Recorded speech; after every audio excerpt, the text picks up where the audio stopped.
એકવાર એક માણસ પહાડી પર ફરતો હશે. ફરતા ફરતા એનો પગ લપસી ગયો અને ગબડી ગયો ખાઈમાં. અને ગબડતા ગબડતા એના હાથમાં એક ઝાડની ડાળી આવી ગઈ. ડાળી પકડીને બેસી રહ્યો.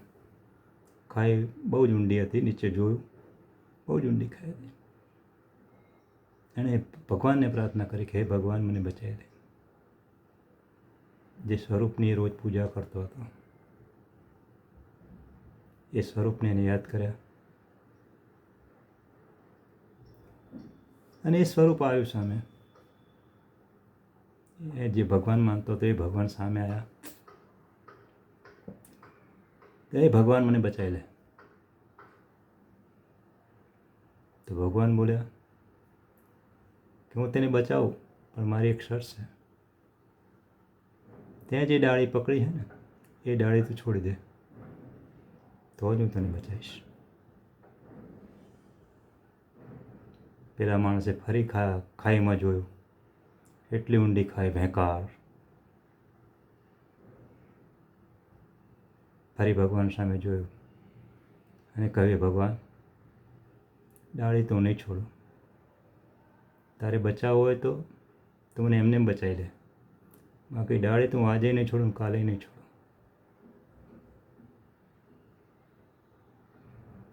કેમ આવું? આવી શંકા કેમ? જે ભગવાનની પૂજા એ કરતો તે ભગવાન સ્વયં આવ્યા, તેમ છતાંય ડાળી છોડી ના શકે. ભગવાન પ્રત્યે શંકા કેમ? સંદેહ કેમ? એનું કારણ છે કારણ કે આપણે ભલે પૂજા કરતા હોય ભગવાનની, પણ આપણે ક્યારેય ભગવાનને જોયા નથી, ઈશ્વરને જોયા નથી. ઈશ્વર કેવો હોય છે આપણે ક્યાં જોયો છે? પૂજા કરીએ છીએ રોજ એ જ સ્વરૂપની, તેમ છતાં આપણે એને જોયું નથી. આપણે તો બીજાએ કીધું છે કે આ ઈશ્વર છે અને આપણે માની લીધું. આપણે તો રૂબરૂ ઈશ્વરને ક્યારેય જોયું નથી અને એટલા માટે શંકા જાય છે. શંકાઈ જાય કે કોઈ બહુરૂપિયો તો નહીં આવે.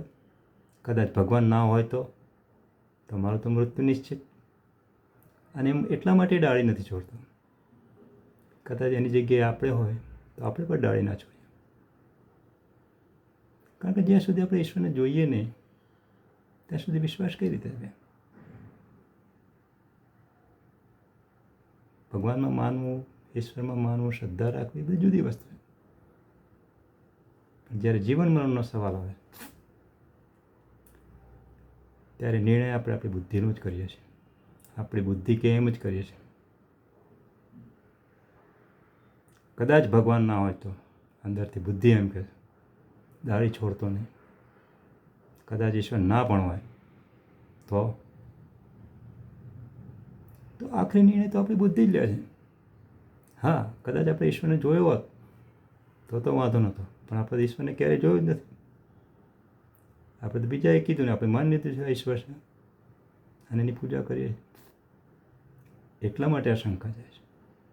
જ્યાં સુધી આપણે ઈશ્વરને ઓળખી નહીં લઈએ, જાણી નહીં લઈએ, એનું સત્ય જ્યાં સુધી આપણે નહીં સમજી લઈએ ત્યાં સુધી આ શંકા રહેવાની જ છે.